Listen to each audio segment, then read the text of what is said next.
Hello everyone, welcome to EduTap. कैसे हैं आप सभी लोग? मुझे उम्मीद है आप सभी लोग बहुत अच्छे होंगे। स्टूडेंट्स, सेवी 2020 के लिए आप लोग तैयारी कर रहे हैं और मुझे ये भी उम्मीद है कि आपकी प्रिपरेशन बहुत अच्छी चल रही होगी। इसी प्रिपरेशन को एक अलग डायरेक्शन देने के लिए आपसे एक मॉक टेस्ट लिया गया था। एडुटैप ने आपसे मॉक टेस्ट लिया था जिसमें आप खुद को एवेलुएट कर पाओ कि आप किस लेवल पे पहुंच चुके हैं, आपकी खुद की तैयारी कितनी है। ठीक है, तो इस मॉक टेस्ट में फुल लेंथ मॉक टेस्ट था ये। इसमें जो क्वांट का सेक्शन था, अब हम लोग क्वांट के उस सेक्शन के सॉल्यूशन देखने वाले हैं कि देखो, जो टेस्ट था उसमें क्वांट के अगर मैं क्वेश्चन की बात करूं तो वो मॉडरेट टू डिफिकल्ट थे। एक दो क्वेश्चन इजी भी था लेकिन ज्यादातर क्वेश्चन मॉडरेट टू डिफिकल्ट थे। 25 क्वेश्चन थे टोटल। अगर किसी ने 12 टू 15 के बीच में स्कोर किया है, इसका मतलब उसने बहुत अच्छा स्कोर किया है। 15 प्लस किया तो मतलब जबरदस्त, और अगर 12 से थोड़ा कम है तो मतलब और इंप्रूवमेंट की जरूरत है। ठीक है, चलिए स्टार्ट करते हैं क्वांट का सॉल्यूशन। स्टूडेंट्स, आगे स्टार्ट करने से पहले मैं आप लोगों को एक बार ये बता देना चाहता हूं कि सेबी 2020 के लिए एडुटैप ने लाइव बैच का अनाउंसमेंट किया है। सीबी ग्रेडेड 2020 के लिए, जिसमें फेस 1 पेपर 1 की प्रिपरेशन आपको कराई जाएगी लाइव केयर से। कोर्स है 40 डेज में, ये क्रैश कोर्स कंप्लीट हो जाएगा जिसमें आपको quantitative aptitude, general awareness, reasoning ability और इंग्लिश ये सब कुछ कराया जाएगा। और इसका प्लान हमारा बन चुका है, रेडी है, और ये बैच लॉन्च हो चुका है। अगर आप लोग इस बैच में एनरोलमेंट कराना चाहते हैं तो आपके लिए एक और बहुत अच्छी खुशखबरी है कि आप लोग 30% डिस्काउंट अवेल कर सकते हैं, जिसके लिए कूपन कोड है लाइव 30। या आप इस डिस्काउंट के लिए कॉल कर सकते हैं 8146 207241 पे। ठीक है, आप कॉल कर सकते हैं। अब स्टार्ट करते हैं। तैयार है आप सभी लोग? चलिए, तो चलिए स्टूडेंट्स, फर्स्ट क्वेश्चन करते हैं, ध्यान से पढ़िए। टाइम एंड वर्क का क्वेश्चन था और आसान क्वेश्चन था, आप सभी ने सही किया होगा। कह रहा आफ्टर वर्किंग फॉर 8 डेज, 8 दिन काम करने के बाद सिगी finds that only 1/3 of the work has been done. एक सीगी है, लड़की लड़का ये नहीं पता है यहाँ पे, लेकिन उसने देखा कि 8 दिन बाद 8 दिन काम करने के बाद ओनली 1/3 वर्क ही हो पा रहा है। सी इम्प्लॉयज सीर, उसने एक अलग बंदे को लगाया है सीर को, हु इज 50% एफिशिएंट एज सीगी। ठीक है, जिसकी एफिशिएंसी 50% है सीगी का। हाउ मेनी मोर डेज, अब कह रहा है कि अब और कितने दिन, how many more days will सीगी एंड सीर take to complete the remaining job. अब इस क्वेश्चन को सॉल्व करने के बहुत सारे मेथड है। पहला मेथड, ध्यान से सुनो, और मैं एक ही मेथड बता रहा हूं सीधा, जो कि एफिशिएंसी के रेशियो से कंप्लीट इजीली किया जा सकता है। बाकी मेथड पे हम डिस्कस नहीं कर रहे। तो देखो क्या कह रहा है कि अगर बात की जाए सिगी की, ठीक है, अगर बात की जाए सिगी की, मैं इसे ऐसे लिखता हूं। तो सिगी क्या है कि जो 1/3 वर्क है उसे कितने डेज में करता है? 8 डेज में। इसमें तो कोई दिक्कत नहीं है।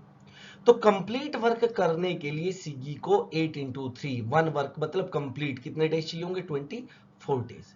इसमें तो कोई दिक्कत नहीं है। मतलब सीगी जो है वो कंप्लीट वर्क को 24 डेज में कर सकता है। और अगर यहां पे बात करें एफिशिएंसी के रेशियो की, या अभी इसमें और भी बहुत सारी चीजें हैं। ठीक है, एक तरीका ये भी है कि अगर हम बात करें एफिशिएंसी के रेशियो की, दोनों की, इसने कहा कि जो सीर है, अगर सीर की बात करें, ये जो है सीगी से 50% एफिशिएंट है। मतलब सीगी अगर 100% एफिशिएंट है तो ये 50 है। मतलब अगर यहां पर रेशियो की बात करें तो कितना आएगा? 1:2 आएगा। आएगा या नहीं आएगा? किसका? एफिशिएंसी का रेशियो कितना आएगा? 1:2 आएगा। इसमें तो कोई दिक्कत नहीं है, यहां तक तो सिंपल क्वेश्चन है। अब क्या हुआ कि मुझे एफिशिएंसी पता चल गई। अगर मुझे टाइम निकालना है तो दो चीज पता होनी चाहिए, एक तो एफिशिएंसी और एक पता होना चाहिए वर्क। क्योंकि टाइम इक्वल्स टू, मैंने बताया हुआ है जो कोर्स में, कि टाइम इक्वल्स टू क्या होता है? Work upon efficiency. तो एफिशिएंसी तो मुझे पता चल गई कि भाई सीर एक टॉफी खा रहा है और सिगी 2 टॉफी खा रहा है। बात समझ में आ रही है? लेकिन टोटल वर्क तो नहीं पता ना। अब एक बात बताओ, अगर सीगी एक दिन में, अगर सीगी की बात करें, सीगी जो है टोटल काम 24 दिन में कर रहा है। कितने दिन में? 24 डेज में। और एक दिन में कितना काम हो रहा है? 2 यूनिट। एक बात बताओ, अगर आप एक दिन में 2 टॉफी खा रहे हो और सारी टॉफी 24 डेज में खा रहे हो, इसका मतलब टोटल टॉफी कितनी रही होगी? 48। मतलब टोटल वर्क जो है हमारा वो कितना रहा? 48 यूनिट टोटल वर्क। अब इस टोटल वर्क को कैसे किया गया कि पहले 8 डेज अगर देखा जाए तो पहले 8 डेज किसने किया? अकेला सीगी ने किया। और कितना काम कर दिया? 1/3 किसका? 48 का। 48 का 1/3 मतलब 16 यूनिट काम कर दिया। अब अगर आगे की बात करें, 48 में से 16 हो चुका है तो रिमेनिंग वर्क कितना बचा? 32 यूनिट। और ये 32 यूनिट कौन करेंगे? सिगी और सीर। सिगी और सीर अगर दोनों मिलते हैं तो एक दिन में कितना काम करते हैं, 1+2 कितना, 3 यूनिट पर डे। बात समझ में आ रही है नहीं आ रही? अगर एक दिन में ये 3 यूनिट काम कर रहे हैं या 3 टॉफी खा रहे हैं तो टोटल काम करने के लिए time equals to work upon efficiency. Total work अभी हमारे पास कितना बचा है, 32 और एफिशिएंसी कितनी है, 3। तो अगर मैं इसे सॉल्व करूंगा तो कितना आ जाएगा, 10/2/3 डेज। और यही आंसर है इसका, ये रहा सी ऑप्शन। बताओ समझ में आई बात या नहीं है, इसमें कोई डाउट? मुझे नहीं लगता कोई डाउट है। आप दोबारा सुन लीजिए, आप इसका किसी और तरीके से भी कर सकते थे, एक नहीं है, इसके कई सारे तरीके हैं, लेकिन ये तरीके के लिए आपको पेन चलाने की जरूरत नहीं है, क्योंकि आपको डायरेक्ट पता चल रहा है कि अगर एफिशिएंसी की बात करें तो 1:2 की एफिशिएंसी है। सीगी पूरा काम 24 डेज में कर रहा है, कंप्लीट वर्क। वन डे में ये 2 यूनिट कर रहा है, तो 24 डेज में 48 यूनिट काम किया होगा, इसका मतलब टोटल वर्क 48 यूनिट रहा होगा। बात समझ में आ रही है? पहले 8 डेज में 1/3 वर्क हो चुका है, 48 का 1/3 16 यूनिट काम हो चुका है। रिमेनिंग जो 32 यूनिट बचा है उसका टाइम निकालना है, क्योंकि हाउ मेनी मोर डेज। अब 32 यूनिट कौन करेगा, सीगी और सीर, जबकि एक दिन में 3 यूनिट काम करते हैं, ये गिवन है, ये पता है हमें। और वन डे में अगर कोई 3 यूनिट काम कर रहा है तो 32 यूनिट काम करने में time equals to work upon efficiency, इतना बेसिक आपको पता होना चाहिए। और यही सारी चीजें मैं कोर्स में भी आपको बताने वाला हूं। क्लियर हो गई बात? चलिए नेक्स्ट क्वेश्चन की बात करते हैं। अगर मैं नेक्स्ट क्वेश्चन की बात करूं तो next question time and distance से रिलेटेड है, लेकिन स्टूडेंट्स है आसान, इसे भी आप लोग टाइम एंड वर्क से कर सकते थे। कैसे? क्वेश्चन ये है कि a train starts from Delhi at 6 AM and reaches Ambala Cantt at 10 AM। देखो ये दिल्ली है और ये अंबाला है, यहां पे दिल्ली और यहां पे अंबाला है। एक ट्रेन यहां से चली ऐसे, और ये किस टाइम पे चली, 6 AM पे। ध्यान से समझना, इसे भी बहुत लोग कंफ्यूजिंग तरीके से बताते हैं, लेकिन मैं आपको बहुत सिंपल तरीके से बताऊंगा, ध्यान से देखना। और ये पहुंची किस टाइम, यहां पे ये पहुंची 10 AM पे, मतलब 4 घंटे में ये पहुंच गई। फर्स्ट ट्रेन है, फर्स्ट ट्रेन मतलब मैं इसका नाम दे देता हूं, अगर बात करें एक्स, इस फर्स्ट ट्रेन का नाम दे देता हूं मैं, एक्स ट्रेन है ये कौन सी ट्रेन है, एक्स। अब the other train start from Ambala, दूसरी जो ट्रेन है वाई ट्रेन, वो अंबाला से स्टार्ट हुई है इस तरीके से, किस टाइम पे, 8 AM पे। ये दिया गया है, क्वेश्चन आपने अटेम्प्ट भी किया होगा।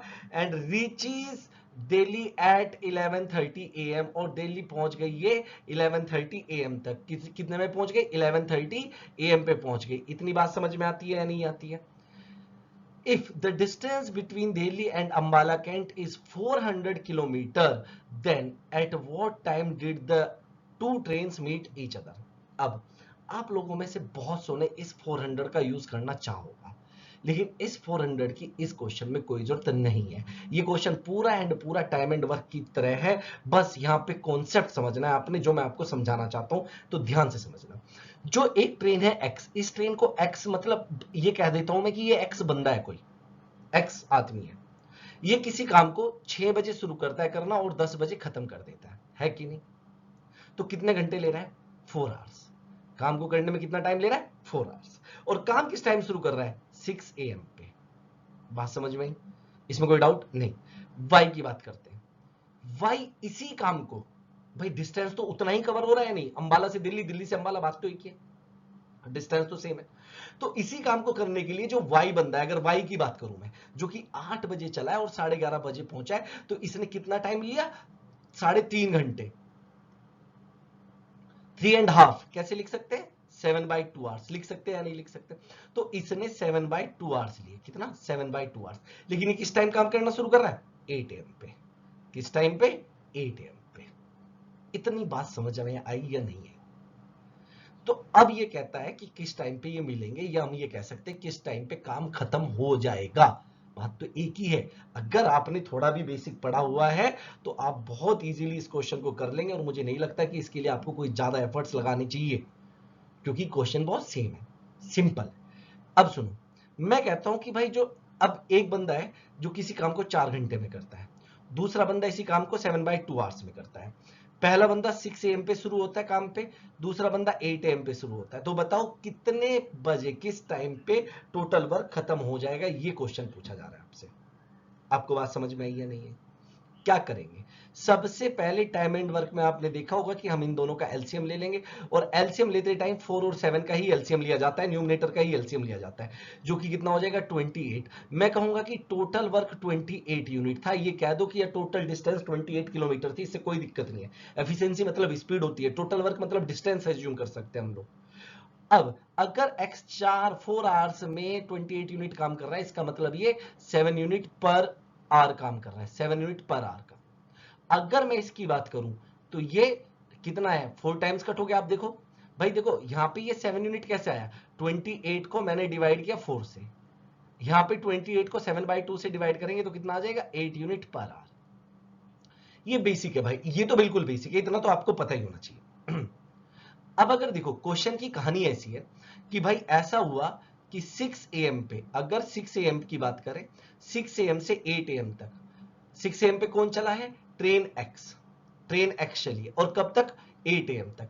8 AM के बाद दोनों आ गई, एक्स भी आ गई और वाई भी आ गई, तो एक्स प्लस वाई दोनों चल रही है। भाई देखो 6 AM से 8 AM तक सिर्फ एक्स चली, लेकिन 8 AM के बाद एक्स तो चली रही है, वाई भी चलने लगी, मतलब एक्स तो काम कर ही रहा था, वाई भी साथ में काम करने लगा। अब ध्यान से सुनो, अगर मैं बात करूं 6 से लेके 8, मतलब 2 आवर्स, इन 2 आवर्स में अगर x की बात करें तो x ने 7 यूनिट पर आवर काम करता है, तो 2 आवर्स में इसने कितना काम कर दिया होगा, 14 यूनिट काम कर दिया होगा। कितना, 14 यूनिट काम कर दिया होगा। टोटल करना कितना था, 28 यूनिट। अब बचा कितना मेरे पास, 14 यूनिट और बचा, जो कि कौन करेंगे, x और y। x और y की अगर मैं बात करूं तो x और y, यहां पे ध्यान से देखो, ये 7 यूनिट काम कर रहा है और ये 8 यूनिट काम कर रहा है, तो 1 आवर में ये 15 यूनिट काम कर रहे हैं। और टाइम इक्वल्स टू, मैं बार कह रहा हूं कि वर्क अपॉन एफिशिएंसी होता है। तो अब अगर मैं यहां पे बात करूं कि टाइम इक्वल्स टू वर्क कितना है 14 और एफिशिएंसी कितनी है 15, इतने आवर्स लगेंगे, मिनट में चेंज करना है तो इंटू 60 कर दीजिए, कितना आ गया 56 मिनट। मतलब 8 बजे के बाद कितनी देर, 56 मिनट और, 56 मिनट और, यहां पे आपका काम खत्म हो जाएगा, मतलब ये दोनों ट्रेन मिल जाएगी। तो आंसर क्या है आपका, 8:56 AM। This is the right answer. और ये बहुत अच्छा क्वेश्चन था भाई, टाइम पास वाला क्वेश्चन बिल्कुल भी नहीं है भाई। 8 बजे तक अकेला कौन चला था, अकेला किसने काम किया, एक्स ने, उसमें उसने कितना काम किया, 14। अब 14 और बचा हुआ है, और ये 14 कौन काम करेगा, एक्स और वाई दोनों, क्योंकि दोनों आ चुके हैं और दोनों 1 घंटे में 15 यूनिट काम कर रहे हैं, 15 यूनिट पर आवर काम कर रहे हैं, 7 + 8, तो 14 यूनिट काम करने के लिए 14/15, लेकिन आर मिनट में चेंज कर देंगे क्योंकि आर तो हुआ नहीं है पूरा, इंटू 60 कर देंगे, तो किस टाइम चला जाएगा, 4 टाइम चला जाएगा। और 14 देखो यहाँ पे ये 4 टाइम चला गया, और 14 × 4 कितना होता है, 56, तो 8 बजे के बाद 56 मिनट और, आंसर। नेक्स्ट, तो नेक्स्ट क्वेश्चन देखिए, नेक्स्ट क्वेश्चन क्या कह रहा है। सिंपल इंटरेस्ट का क्वेश्चन था और वाकई में बहुत सिंपल था। कुछ लोग इसकी लैंग्वेज देख के घबराए होंगे कि यार इतना लेंथी क्वेश्चन है, कैसे सोल्व होगा, क्या अप्रोच रहने वाली है, लेकिन अब देखना कितना सिंपल है, कोई फॉर्मूला यूज नहीं करना, सिर्फ परसेंटेज का यूज होगा। Arun borrowed a sum of money from Jayant at the rate of 8% per annum simple interest. तो क्या किसका क्वेश्चन है, सिंपल इंटरेस्ट का क्वेश्चन है। For the first 4 years 10% per annum for the next 6 years and 12% per annum for the period beyond 10 years. If he pays a total of rupees 60,800 as interest only at the end of 15 years, how much money did he borrow? कितना पैसा उसने उधार लिया था। कितना पैसा उधार लेने का मतलब है प्रिंसिपल जानना चाहता है, और प्रिंसिपल जो परसेंटेज में होता है वो कितना होता है, 100% होता है। ये आपको भी पता है और ये मुझे भी पता है, अगर बात परसेंटेज में करें। अब यहाँ पे ध्यान से सुनो, जयंत ने क्या किया, किस तरीके से पैसा लिया है। जयंत ने 8% पे कितने साल के लिए, 4 साल के लिए। तो यहाँ पे मैं लिख रहा हूँ टाइम, और यहाँ पे मैं लिख रहा हूँ रेट ऑफ इंटरेस्ट, और यहाँ पे मैं लिख रहा हूँ कि कितना सिंपल इंटरेस्ट बनेगा। तो भाई उसने क्या किया, सबसे पहले अगर यहाँ पे देखें तो अगर टाइम की बात करें तो पहले 4 ईयर्स का टाइम था, 4 ईयर्स का, और रेट ऑफ इंटरेस्ट इसका था 8%। अगले अगर आगे बात करें 6 ईयर के लिए, नेक्स्ट 6 ईयर के लिए क्वेश्चन में दिया गया है तो कितना परसेंट है, 10% है, 10%। और टोटल 15 ईयर्स की बात हुई है, तो 10 साल तो हो चुके हैं यहाँ पे, 4 + 6, तो आगे 5 ईयर्स और रहे होंगे, और यहाँ पे रहा है उसका 12% पर एनम, ये दिया गया है, गिवन है। अगर मैं यहाँ पे टोटल सिंपल इंटरेस्ट की बात करूं, अब ध्यान से सुनना, सिंपल इंटरेस्ट की, तो यहाँ पे जो सिंपल इंटरेस्ट है वो हो जाएगा आपका 32%। अगर 4 देखो 8% पर एनम है, तो 4 ईयर्स के लिए कितना हो जाएगा, 4 × 8। यहाँ पे बताओ 6 ईयर्स 10% पर एनम, तो टोटल इंटरेस्ट हो जाएगा 60%। यस और नो, यस, बिल्कुल सही बात है, क्लियर हो रहा है। अगर मैं यहाँ पे बात करूं तो यहाँ पे भी आपका कितना आ जाएगा, 60% आ जाएगा। ये आ जाएगा या नहीं आ जाएगा भाई, 5 ईयर्स है 12% पर एनम है, मतलब एक साल में 12% है, 2 ईयर्स में 24, 3 ईयर्स में 36, 4 ईयर्स में 48, 5 ईयर्स में 60, इस तरीके से सिंपल इंटरेस्ट की कहानी चलती है। अब अगर मैं यहाँ पे टोटल बात करूं कि भाई टोटल सिंपल इंटरेस्ट परसेंटेज में है कितना, ऐड कर दो आप, ऐड कर दोगे तो कितना आ जाएगा 152%। 152%। तो जो सिंपल इंटरेस्ट है वो 152% है, किसमें किसमें परसेंटेज में, और रुपीज में कितना है 608 ये दिया हुआ है। बात समझ में आ रही है नहीं आ रही है? तो फिर 152% अगर इसके इक्वल है तो 100% की वैल्यू निकालनी है मैंने, तो आप 100% की वैल्यू निकाल दीजिए, 60,800 अपॉन 152 इंटू यहाँ पे क्या आ जाएगा 100 आ जाएगा या नहीं आ जाएगा, बस इतना बता दीजिए मुझे। अगर मैं 20 इसे 4 से कट करता हूं, पहले यहां पे करता हूं, पहले 4 से कट, ये कितना आएगा यहाँ पे 15200 इस तरीके से है। बात समझ में आ रही है? अगर किससे कट किया जाए 4 से कट किया जाए, नीचे अगर मैं 4 से कट करूं, अब ध्यान से सुनना, अगर नीचे 4 से कट करूं तो ये 338, ये 4 टाइम कट हो जाएगा, और 400 इंटू 100 कितना आ जाएगा 40,000। तो 40,000 rupees is the right answer. 100% क्यों निकाला? क्योंकि 100% क्या होता है, प्रिंसिपल होता है। बताइए समझ में आई बात या नहीं आई? मैंने पहले ही बता दिया था प्रिंसिपल क्या है हमारा 100% है। तो इस तरह के क्वेश्चन देखो कितना आसान क्वेश्चन बन चुका था। अगर आप इसमें फॉर्मूला यूज करते तो भी एक कहानी आती, लेकिन बाद में जाके अगर आप परसेंटेज के थ्रू सॉल्व कर रहे हैं तो मुझे नहीं लगता कि आपको यहाँ पे पेन चलाने की जरूरत थी। तो इस क्वेश्चन को मैं मॉडरेट कहूंगा, और इस क्वेश्चन को सॉल्व करने में आपको 1 मिनट से ज्यादा नहीं लगना चाहिए था। नेक्स्ट क्वेश्चन देखते हैं, चलिए फटाफट से। तो नेक्स्ट क्वेश्चन पे चलते हैं। नेक्स्ट क्वेश्चन टफ है भाई थोड़ा, मतलब इसे मैं कह सकता हूं कि अच्छा क्वेश्चन, और बहुत ज्यादा टफ भी नहीं मैं इसे कहूंगा। अगर यहाँ पे थोड़ा सा दिमाग लगाया जाता है तो क्वेश्चन को बहुत इजीली सॉल्व किया जा सकता था। बहुत लोगों ने इस क्वेश्चन को छोड़ दिया, अटेम्प्ट ही नहीं किया। क्या क्वेश्चन है देखो, डायरेक्शन 4 to 5, मतलब 2 क्वेश्चन है। अगर मतलब आप इस एरिया को सॉल्व कर लेते हैं तो आप 2 क्वेश्चन इजीली कर सकते हैं। तो ध्यान से पढ़िए क्या डाटा गिवन है। A is thrice as good a workman as B and therefore is able to finish a job in 80 days lesser than B. If A and B completed 5/8 of the job and then A is replaced by C, the remaining job is done by B and C in 15 days.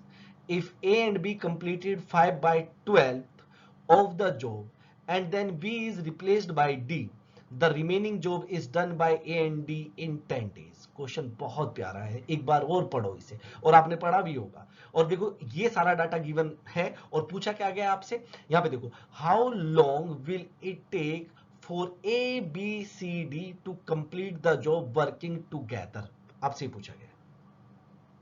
बात समझ में आ रही है? Option भी दिए गए हैं। तो ये पूरा हमने क्या करना है, पहले सॉल्व करना है ये जो ऊपर का डाटा दिया गया है। तो ध्यान से आप लोग देखते चलिए और मैं सॉल्व करते हुए चलूंगा।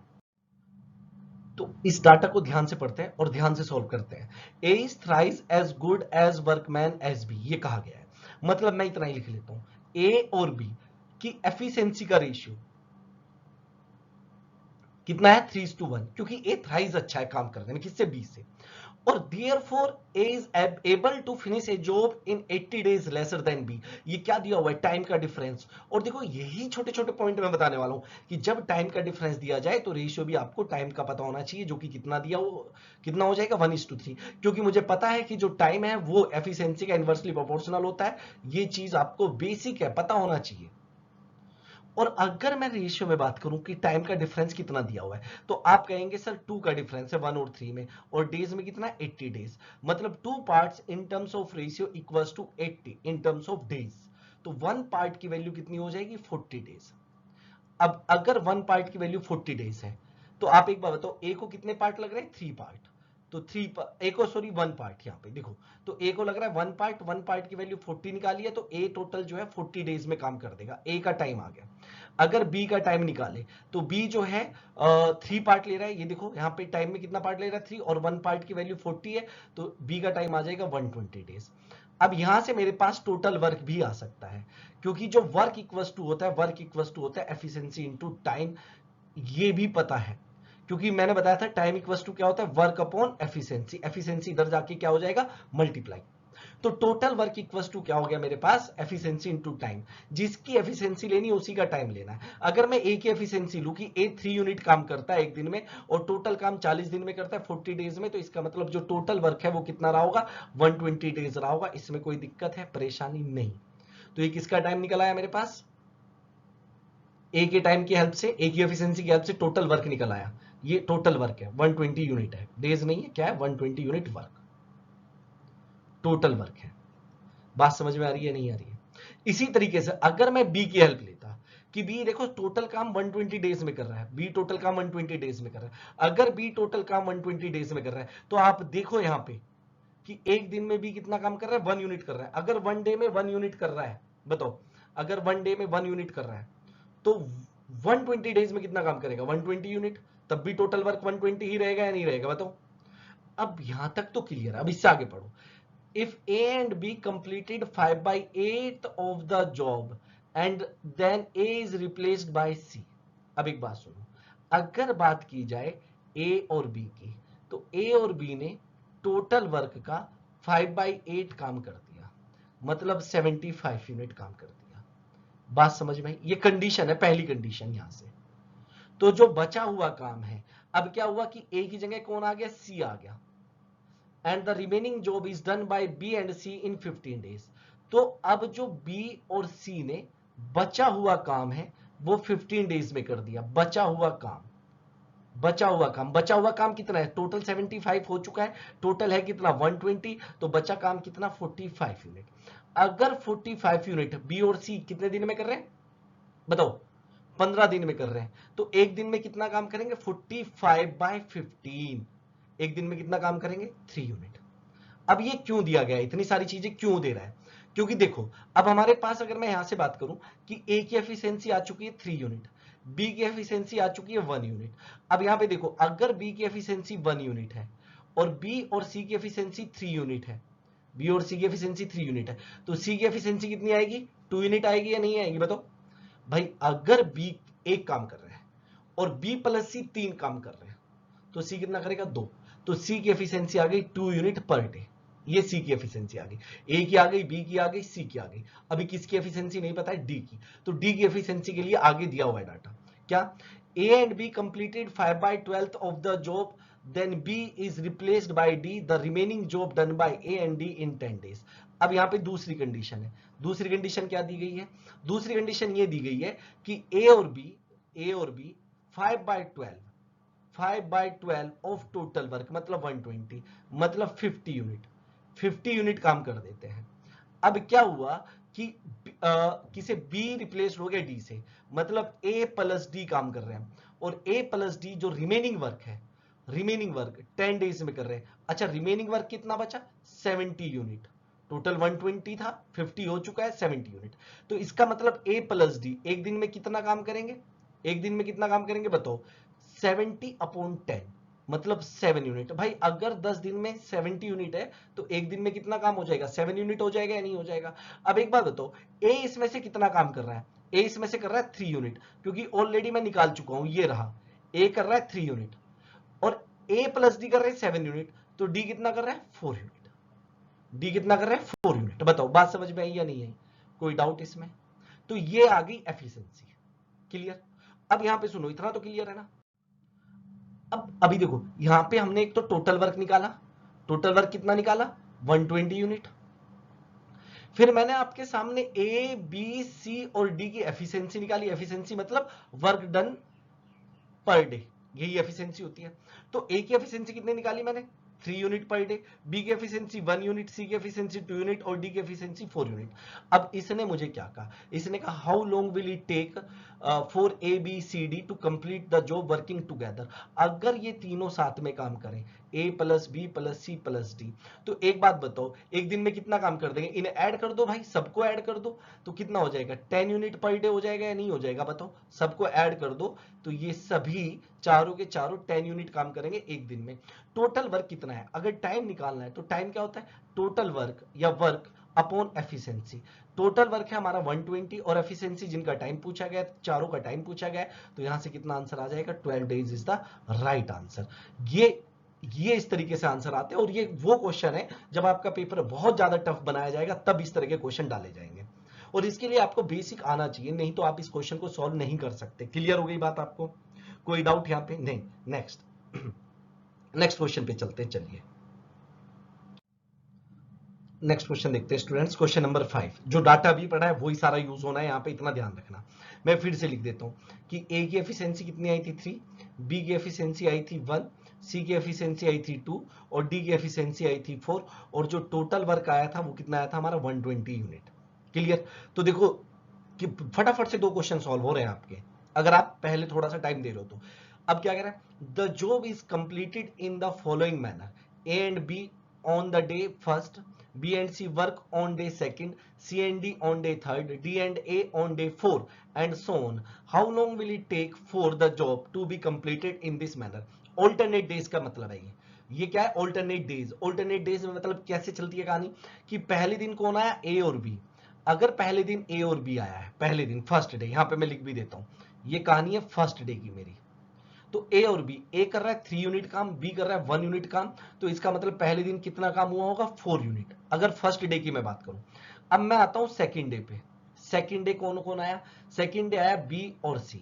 अगर बी और सी सेकंड डे आ रहा है तो बी 1 यूनिट काम कर रहा है, सी 2 यूनिट काम कर रहा है, तो बी और सी कितना काम कर रहे हैं, 3 यूनिट पर डे काम कर रहे हैं। बात समझ में आई? 1 + 2 हो चुका है या नहीं हो चुका है?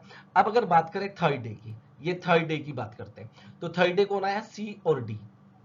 तो सी कितना काम करता है, 2 यूनिट पर डे, ये लिखा हुआ है यहाँ पे सी की एफिशिएंसी। डी की एफिशिएंसी कितनी यूनिट है, 4 यूनिट पर डे। ये दोनों मिलकर एक दिन में 6 यूनिट काम कर देते हैं।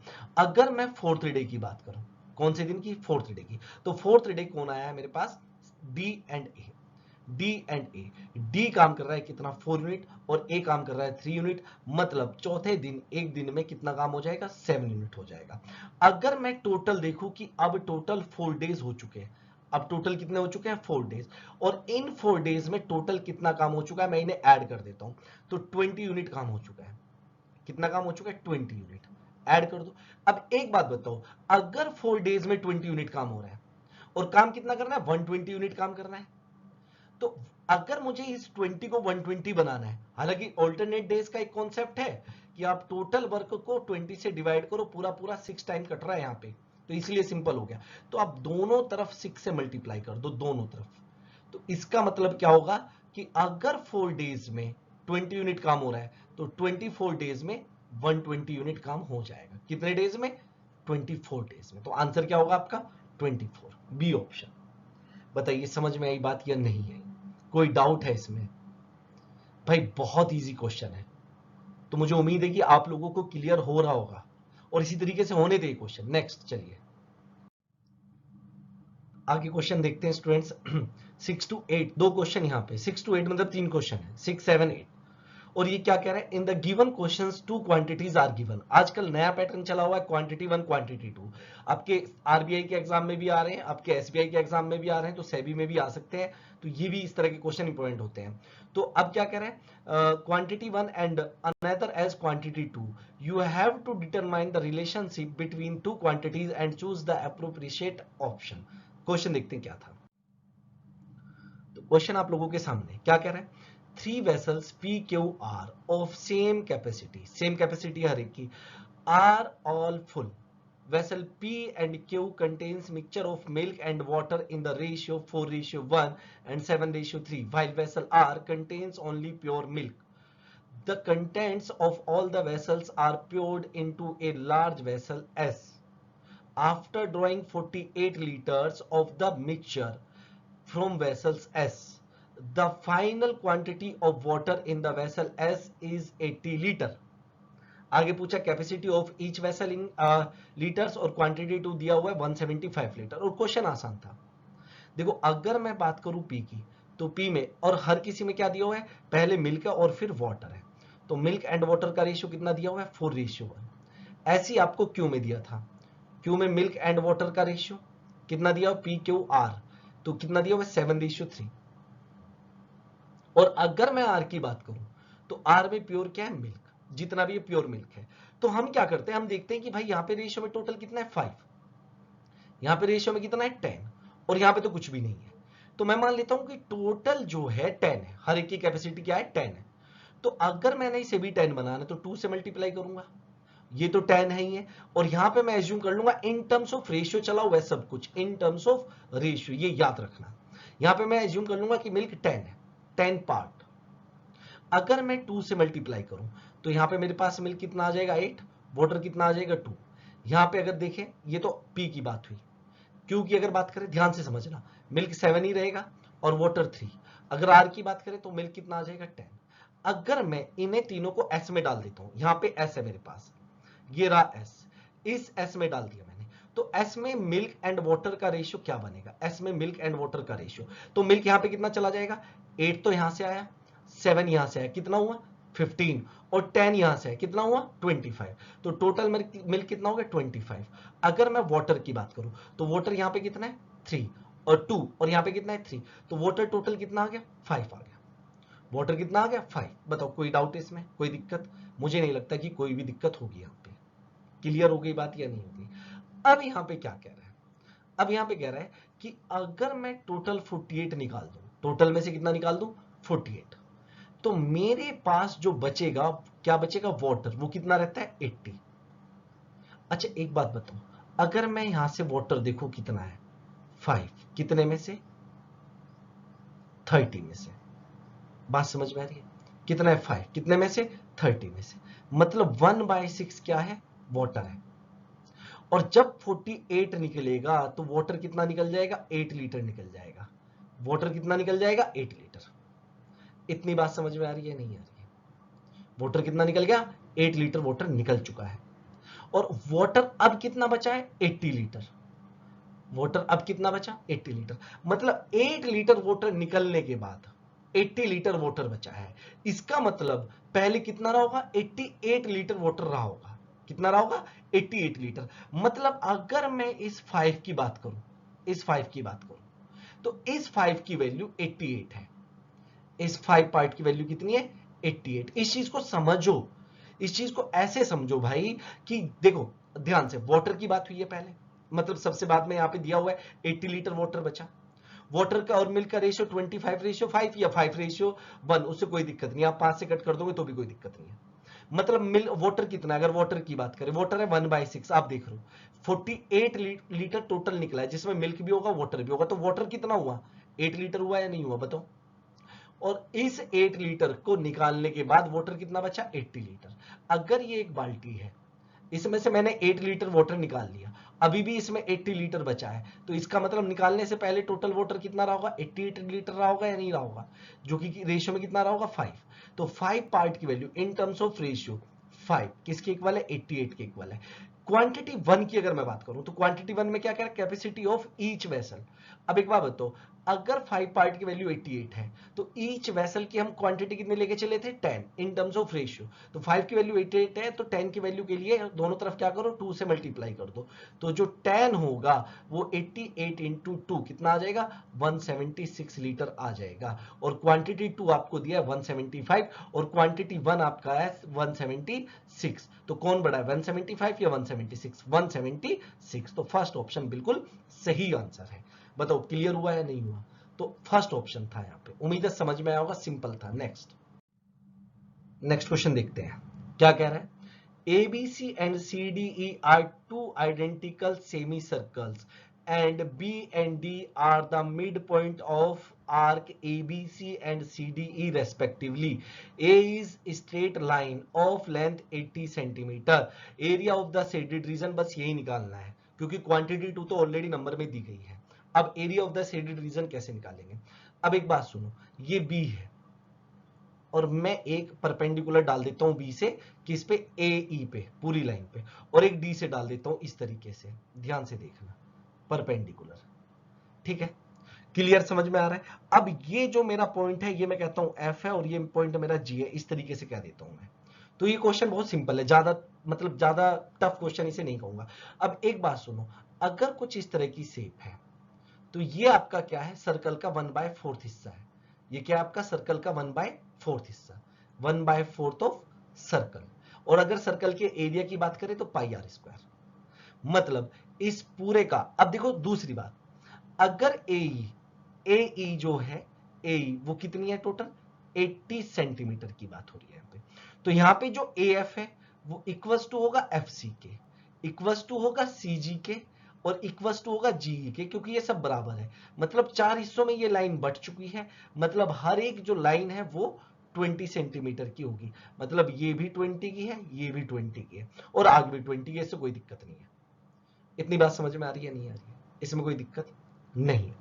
अब यहां पे ध्यान से सुनो, अगर ये वाले सर्कल की मैं बात करूं, ये जो 1/4 हिस्सा है एक पूरे सर्कल का, और यहां पे अगर देखें तो ये भी सर्कल का क्या है, 1/4 हिस्सा है। बात समझ में आ रही है, नहीं आ रही है? अगर मैं इन सर्कल के एरिया में से, अब देखो ध्यान से देखना, अगर कुछ इस तरीके से आपके पास ट्रायंगल है और ये चीज है, और आपने इस शेडेड रीजन का पोर्शन निकालना है, एरिया निकालना है, तो आप क्या करोगे, इस सर्कल के 1/4 हिस्से में से ये ट्रायंगल का एरिया माइनस कर दोगे, तो ये जो शेडेड रीजन है इसका एरिया आप लोगों को पता चल जाएगा। यही तो करने वाले हैं आप, ये इसके अलावा कुछ और बात है, बताओ? इसमें तो कोई दिक्कत नहीं है ना। तो अब यहां पे एक बात सुनो, ध्यान से देखना कि भाई आपके पास जिस तरह का ये ट्रायंगल है उसी तरह का ये भी है, और जिस तरह का सर्कल का 1/4 हिस्सा है ये भी 1/4 हिस्सा है, मतलब दो हो गए आपके पास। अगर 1 का निकालना है आपने, तो सर्कल का 1/4 पाई आर स्क्वायर, आर कितना है हमारे पास 20 pi r square minus area of triangle, और एरिया ऑफ ट्रायंगल क्या होगा यहाँ पे 1/2 base into height, 1/2 base into height. अब अगर ये 20 है तो ये भी 20 है, क्योंकि सब बराबर है यहाँ पे। बात समझ में आई या नहीं आई? तो अब क्या हुआ यहाँ पे कि भाई 1/2 बेस इंटू हाइट, बेस कितना है 20, और हाइट कितनी है, अगर मैं इस ट्रायंगल की बात कर रहा हूं, इस ट्रायंगल की, तो ध्यान से देखना हाइट भी कितनी है 20, तो ये कट हो गया भाई आपका कितने टाइम 10 टाइम, इसमें तो कोई दिक्कत नहीं है। और अगर मैं यहाँ पे देखूं 1/4 इंटू पाई, 20 का स्क्वायर मतलब 20 इंटू 20 माइनस, ध्यान से देखना यहां पे कितना हो जाएगा 200, ये कट हो गया 5 टाइम्स, क्लियर है? तो ये कितना आ जाएगा आपका 100 पाई माइनस 200। कोई दिक्कत इसमें? कोई दिक्कत नहीं है, कोई दिक्कत। लेकिन मुझे क्या करना पड़ेगा 2 से मल्टीप्लाई, क्योंकि ये तो मैंने एक तरफ का निकाला है, जबकि मुझे निकालना है 2 से, तो मैं इसे क्या करता हूं 2 से मल्टीप्लाई कर देता हूं, 2 से क्या कर देता हूं मल्टीप्लाई कर देता हूं। इसमें तो कोई दिक्कत नहीं है, या कोई दिक्कत है बताओ? तो मुझे नहीं लगता कि अभी तक आपको कोई भी दिक्कत यहां पे रही होगी। अगर मैं इसमें से भी 100 और इसमें से भी 100 कॉमन ले लूं और बाहर 2 है, तो टोटल 200 कॉमन आ जाएगा, और पाई की जो वैल्यू होती है वो कितनी होती है 3.14, 3.14 में से यहाँ पे ये 2 चला जाएगा तो 1.14 आ जाएगा, जिसे हम सॉल्व करेंगे तो आपके पास जो वैल्यू है वो कितनी आ जाएगी 228। क्लियर है? कितनी आ गई 228, और क्वांटिटी 2 कितनी आपके पास 200, तो इसका मतलब यहां पे भी आंसर आपका क्या होगा, quantity 1 is greater then quantity 2। तो ये भी सिंपल क्वेश्चन था, तो मुझे नहीं लगता कि ये बहुत ज्यादा टफ क्वेश्चन था। नेक्स्ट क्वेश्चन पे चलते हैं, चलिए। तो चलिए स्टूडेंट्स नेक्स्ट क्वेश्चन देखते हैं। क्वांटिटी 1 क्या कह रही है, overall profit percent if the cost price of 2 shirts are equal, one shirt is sold 30% profit and the other is sold at 20% loss. Other जो है वो 20% के लॉस पे बेची गई, ध्यान से देखना, और दोनों का सीपी सेम है। अब देखो क्वांटिटी 1 के लिए ध्यान से देखो, पहले क्वांटिटी 1 30% का प्रॉफिट हुआ पहली शर्ट को बेचने पे, दूसरी को बेचने पे 20% का क्या हुआ है लॉस हुआ है। अब देखो, और दोनों का सीपी सेम है। अब अगर मैं यहाँ पे सीपी लिखूं और यहाँ पे मैं लिख दूं कि एसपी, कोई दिक्कत नहीं है। तो 30% मतलब 3/10 और 20% मतलब 1/5। अगर मैं फर्स्ट शर्ट की बात करूं तो अगर सीपी 10 था तो प्रॉफिट 3 का हुआ, तो एसपी कितना हो गया 13, ये प्रॉफिट है ये सीपी। अगर सेकंड की बात करें तो अगर सीपी 5 था तो एक का लॉस हुआ, लॉस हुआ मतलब सेल कितने में किया 4 में किया। बात समझ में आ रही है नहीं आ रही है? लेकिन दोनों का सीपी सेम है, और यहाँ पे सीपी 10 दिखा रहा है और यहाँ पे सीपी 5 दिखा रहा है। सेम सीपी करने के लिए मैं दोनों तरफ 2 से मल्टीप्लाई करता हूँ, तो यहाँ पे एसपी 8 आ गया और यहाँ पे सीपी 10 आ गया। मतलब अगर अब मैं टोटल सीपी की बात करूं तो 20 था दोनों शर्ट के लिए, और टोटल अगर एसपी की बात करूं तो 21 था। कितना था 21। बताओ समझ में आई बात या नहीं है? अगर सीपी की बात करें तो 20 था, और अगर मैं एसपी की बात करूं तो ये 21 था, 13 प्लस 8। और अगर प्रॉफिट परसेंट निकालना है तो एक का प्रॉफिट हुआ है किस पे 20 पे इंटू 100, मतलब 5% का प्रॉफिट हो रहा है यहाँ पे। ये तो आपकी है क्वांटिटी 1, यह है क्वांटिटी 1। दूसरा क्वांटिटी 2 इतना सिंपल है बहुत। आप देखो क्या कह रहा है, profit percent made in selling each metre if the profit made in selling 20 metre of the cloth equals to the cost price of 5 metre of that cloth. मतलब जब वो 20 मीटर का बेचता है तो 5 मीटर का उसे फायदा होता है। मतलब 20 रुपए की चीज वो 25 में बेच रहा है। यही तो चीज हुई ना कि 20 रुपीज की चीज वो 25 में बेच रहा है, तो प्रॉफिट कितना हो रहा है उसे 5 का, किस पे 20 पे इंटू 100। तो यहां पे कितना आ रहा है 25%। अगर प्रॉफिट परसेंट की बात करें तो क्वांटिटी 2 में कितना है 25% और क्वांटिटी 1 कितना है 5। तो quantity 2 is greater then quantity 1। ये बी ऑप्शन इसका सही आंसर है। नेक्स्ट क्वेश्चन पे चलते हैं। मजा आ रहा है और टफ क्वेश्चन है, ये इजी नहीं था। तो चलिए स्टूडेंट्स नेक्स्ट क्वेश्चन पे चलते हैं। सीरीज स्टार्ट हो चुकी है यहाँ से, और जितनी भी सीरीज थी बहुत ज्यादा टफ नहीं थी, इजी थी। अगर मैं एक दो सीरीज को छोड़ दूं तो एक को बल्कि, तो सीरीज आपको क्या दी गई है 36, 324, फिर क्या दिया हुआ है 468, मैं लिख लेता हूं एक बार, 540, फिर 576, यहाँ पे मुझे बताना है क्या आएगा, और फिर कितना है 603। अब स्टूडेंट्स या तो सीरीज इंक्रीज होगी या सीरीज डिक्रीज होगी, और एक ही सीरीज में इंक्रीमेंट और डिक्रीमेंट भी लग सकता है, कुछ इस तरह की भी सीरीज होगी। तो हमने देखना कि क्या पैटर्न चलता है। हमने देखा कि सीरीज यहाँ पे इंक्रीज हो रही है भाई, 36 आया, फिर 324 आया, फिर 468 आया, तो इंक्रीज हो रही है। अब जब इंक्रीज हो रही है तो देखना है क्या तेजी से इंक्रीज हो रही है, धीरे धीरे इंक्रीज हो रही है। तो बीच की कोई भी दो टर्म आपस में देख लो।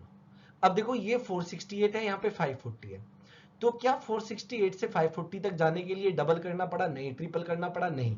मतलब तेजी से तो इंक्रीमेंट नहीं है बहुत ज्यादा, डबल वाली कहानी तो नहीं है।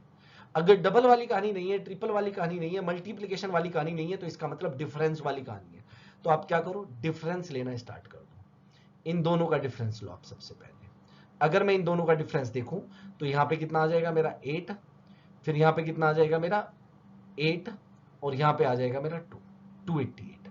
फिर अगर मैं इन दोनों का डिफरेंस देखूं तो मैं देख रहा हूं कि इन दोनों का डिफरेंस कितना है 144। डिफरेंस का मतलब बड़ी वैल्यू से छोटी वैल्यू को माइनस करना। फिर अगर मैं इन दोनों का डिफरेंस देखूं तो यहां पे डिफरेंस कितना आ रहा है कि यहां पे आ रहा है 2 और 72। क्लियर। इन दोनों का डिफरेंस देखें तो कितना आ रहा है 36। अगर इन दोनों का डिफरेंस मुझे पता चल जाए, मतलब ये प्लस में आ रहा है, यहां पे ये प्लस करना पड़ा, यहां पे ये प्लस करना पड़ा, यहां पे ये, यहां पे ये, तो आप लोगों को एक पैटर्न तो दिखाई दे रहा होगा कि अगर 288 का हाफ करेंगे तो 144 हो रहा है। हाफ पे कहानी चल रही है। 144 का हाफ कितना होता है 72 होता है। 72 का हाफ कितना होता है 36 होता है।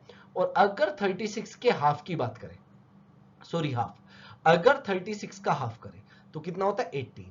मतलब अगर मैं 18 प्लस कर दूंगा तो मुझे आंसर मिल जाएगा। किसमें 576 में। कितना ऐड करना है 18। तो यहां पे क्या आएगा 4, ठीक है, 8 और 1 9, और ये कितना आ जाएगा 5। तो आंसर विल बी 594। ये रहा यहाँ पे। बात समझ में आई नहीं? और देखो अगर यहाँ पे 594 है तो इन दोनों का डिफरेंस 9 होना चाहिए, और 9 है भी क्योंकि 18 का हाफ 9 होता है। तो इस तरह के क्वेश्चन है।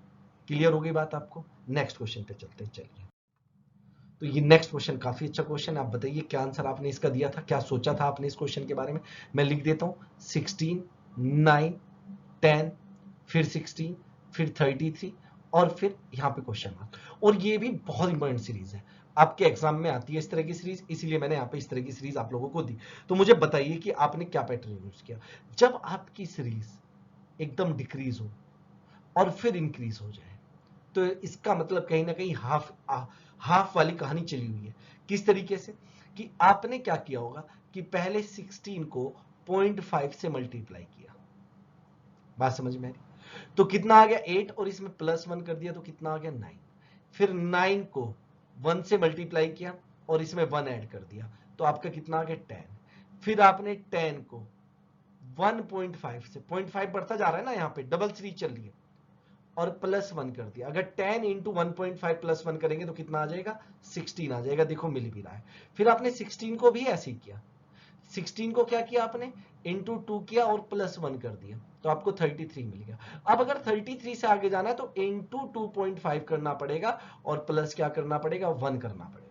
इंटू 2.5 +1, तो जाहिर सी बात जो भी आंसर आएगा वो पॉइंट में तो आएगा ही आएगा, क्योंकि 33 इंटू 2.5 करेंगे, आप चेक करके भी देख लेना पॉइंट में आएगा। और पॉइंट में यहाँ पे कोई सा नहीं है तो नन ऑफ दीज, बस सीधी बात है। आपको ऐसा नहीं है कि बहुत ज्यादा मल्टीप्लाई करने की जरूरत है, आप कर भी सकते हो भाई। 75, 25 इंटू 3, 25 इंटू 3 75 प्लस 7 8, 82, 82.5 +1 करेंगे तो कितना आ जाएगा 83.5। लेकिन ऐसा कोई भी ऑप्शन आपके पास नहीं है।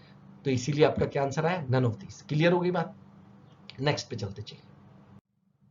तो नेक्स्ट क्वेश्चन भी सीरीज का है आपका, मैं लिख देता हूं कि यहीं पे बताना है आपने सबसे फर्स्ट टर्म क्या आएगी, और ये डिफिकल्ट हो जाता है जब आपसे जस्ट फर्स्ट या सेकंड पूछ लेता है। तो यहाँ पे ये 11 है, 22 है, 51, 107 और 199।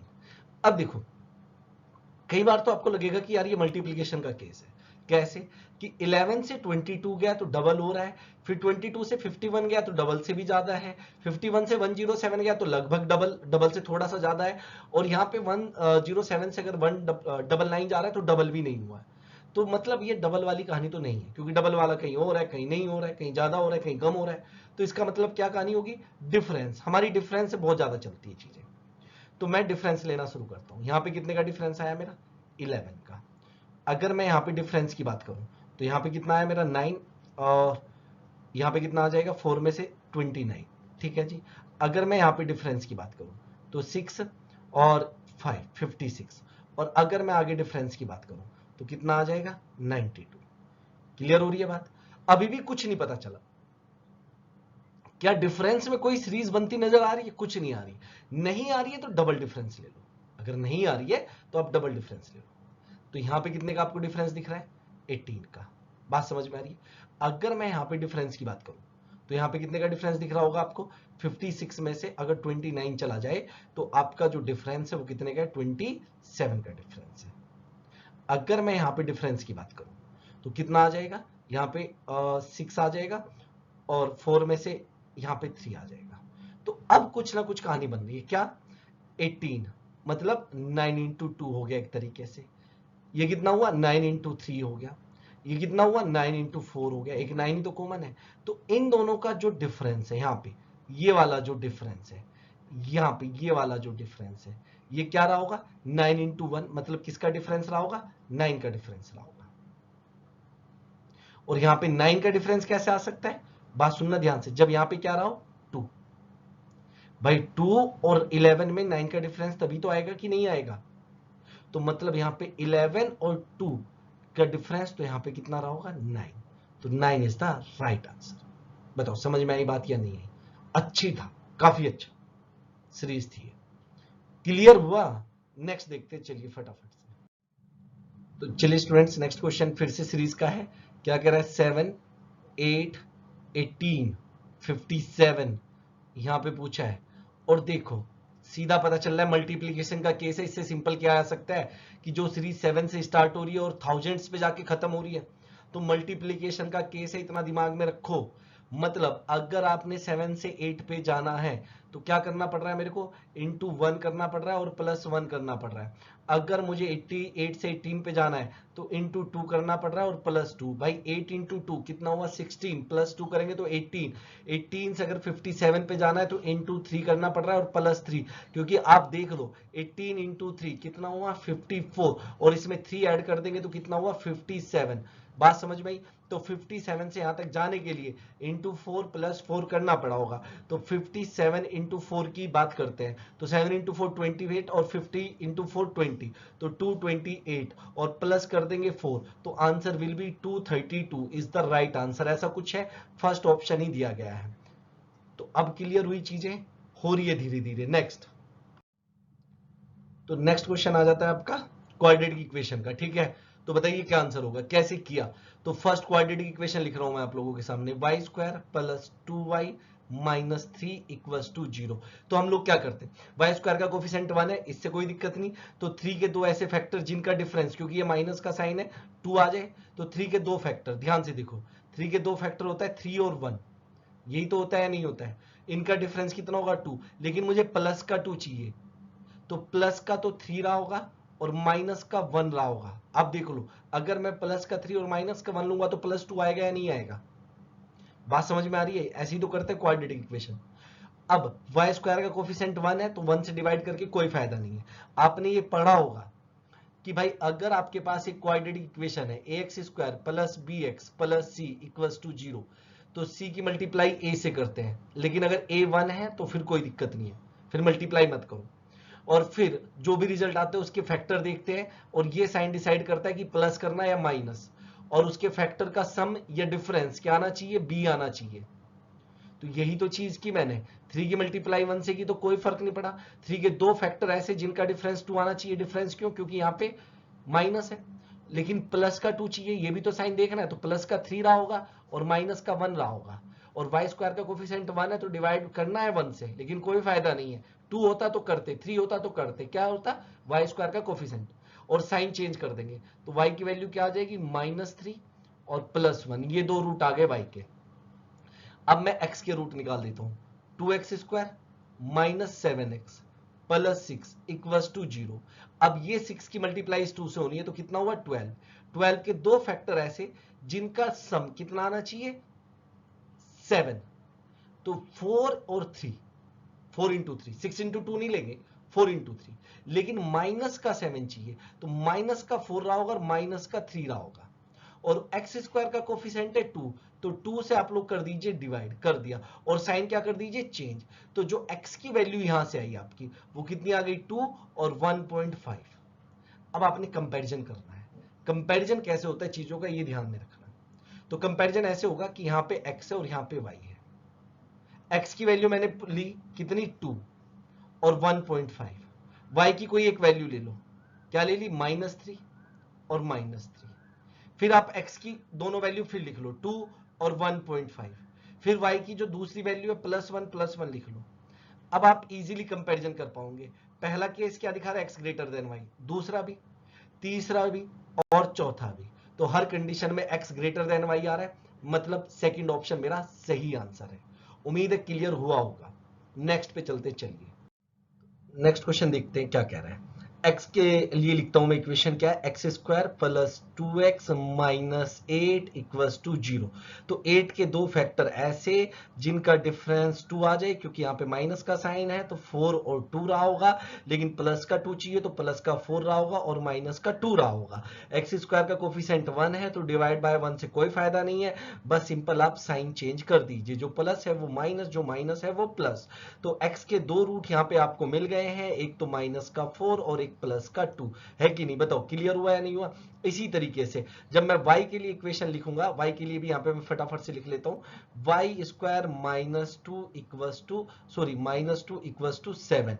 तो y² इक्वल्स टू कितना हुआ? 9। तो कई लोग पता क्या करते हैं, यहाँ पे गलती करते हैं कि y इक्वल्स टू √9 कर देते हैं और फिर इसे लिख देते हैं ये 3 होगा, तो गलत है। देखो यहाँ पे देखो पावर कितनी है? 2, तो y की वैल्यू 2 आएगी, क्या आएगी? एक तो आएगी प्लस का 3 और एक आएगी माइनस का 3। तो जब हम कंपैरिजन कराते हैं, कंपैरिजन जो मैं तरीका बता रहा हूँ इससे अच्छा तरीका नहीं है। आप x की वैल्यू लिखो -4 और +2, और y की कोई एक वैल्यू लिख लो, प्लस का 3 और यहाँ पे प्लस का 3। फिर y की जो है अलग वैल्यू, ये फिर से लिख लो, -4 +2, और y की जो है x की वैल्यू लिख ली, y की जो वैल्यू थी -3 और -3। अब आप कंपैरिजन करो, यहाँ पे आप देख रहे हो कि y ग्रेटर देन x, यहाँ पे भी देख रहे हो y ग्रेटर देन x, यहाँ पे भी आप देख रहे हो y ग्रेटर देन x। बात समझ में आ रही है नहीं आ रही है? लेकिन यहाँ पे आप क्या देख रहे हो कि x ग्रेटर देन y, क्योंकि यहाँ पे y माइनस में है और x प्लस में है। बताओ समझ में आ रही बात या नहीं आ रही है? तो इसका मतलब क्या हुआ? इसका मतलब ये दोनों साइन कभी भी किसी एक में नहीं हो सकते। तो आंसर क्या होगा? रिलेशन कांट बी डिटरमाइंड, मतलब ई ऑप्शन सही आंसर है। क्लियर हो गई बात? नेक्स्ट क्वेश्चन की बात करते हैं। तो पहले x इक्वेशन क्या दिया हुआ है? x² प्लस x और 56 इधर जाके माइनस हो जाएगा। 56 के दो ऐसे फैक्टर जिनका डिफरेंस 1 है, क्योंकि ये 1 है यहाँ पे, और प्लस का 1, तो 8 और 7, प्लस का 1 चाहिए तो प्लस का 8 रहा होगा और माइनस का 7 रहा होगा। तो अगर आपने x के रूट निकालने हैं तो साइन चेंज कर दो, क्योंकि x² का कोफिशिएंट सिंपल 1 है तो 1 से डिवाइड करके कोई फायदा नहीं है। ऐसी अगर मैं y² की बात करूं तो 72 के दो फैक्टर ऐसे जिनका सम जो है 17 है, 8 और 9, लेकिन माइनस का 17 तो माइनस का 8 माइनस का 9, y² का कोफिशिएंट 1 तो कोई फायदा नहीं है, तो y आ जाएगा आपका साइन चेंज करके प्लस का 8 और प्लस का 9। तो x और y की आप कंपैरिजन कराएंगे तो x की जो वैल्यू है वो -8 है और प्लस का 7 है। बात समझ में आ रही है नहीं आ रही है? क्लियर हुआ?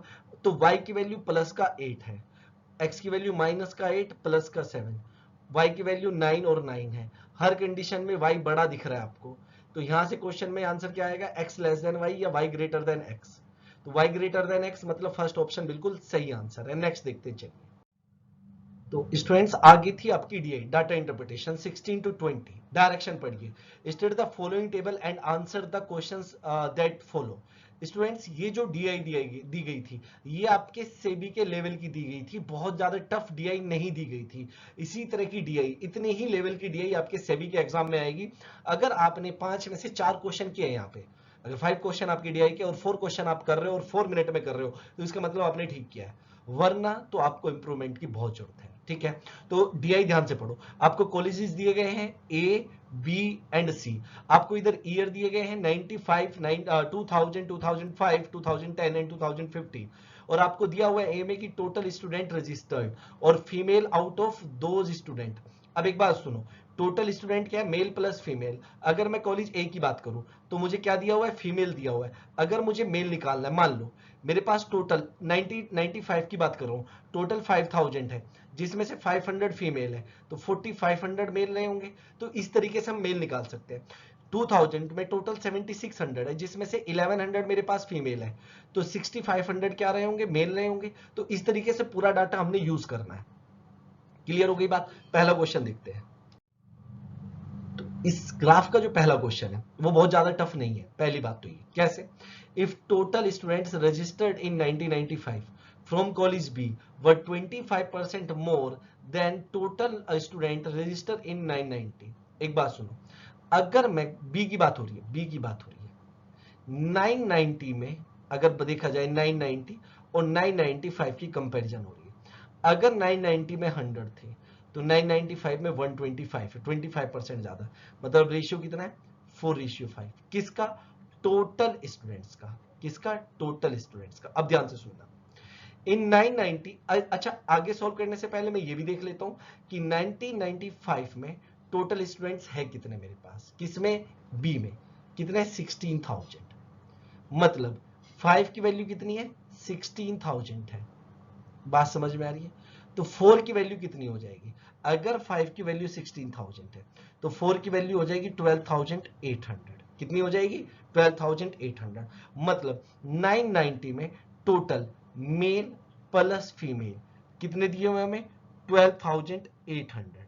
बात समझ में आई।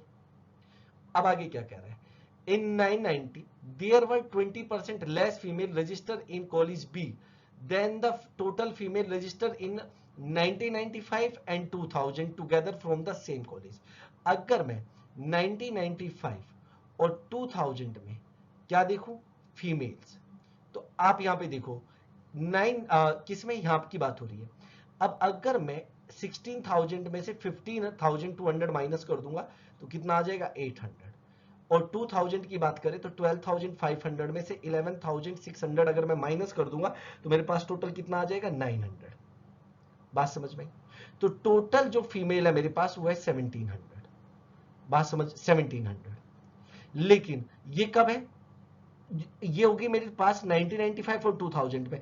अगर मुझे 990 में निकालना है तो 1700 से 20% कम है, मतलब 80%, मतलब 4/5।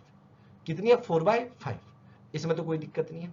तो ये कट हो गया, यहाँ पे अगर 100 है तो 20 टाइम्स, तो ये आ जाएगा 17 इंटू 80।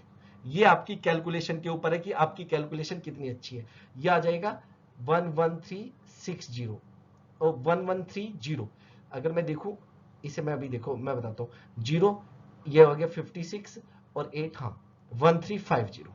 कितना है, 1350। अगर अब देखो मेल पूछा है इसने, क्वेश्चन एंड तक पढ़ना है आपने। Find the total number of register male in 990। तो रजिस्टर मेल क्या होगा, टोटल में से फीमेल माइनस कर दो। तो टोटल कितना है, 12800। इसमें से आप माइनस कर दो 13550, ये माइनस कर दिया आपने। तो आपको कितना मिल जाएगा, यहाँ पे 0 मिलेगा, यहाँ पे आपको कितना मिल जाएगा, 5। 0 में से ये गया तो यहाँ पे कितना मिलेगा आपको, 7 में से, तो यहाँ पे मिलेगा आपको 4। ठीक है, और अगर यहाँ पे देखें तो 12 में से यहाँ पे कितना मिलेगा, 11। तो 11450, 11450। मैंने कुछ गलत तो नहीं किया ना, यहाँ पे 60 आएगा, सॉरी ये कितना आएगा, 60। मेरी कैलकुलेशन गलत है, ये कितना आएगा, 60। तो यहाँ पे कितना आ जाएगा, अगर देखा जाए तो 4 आएगा।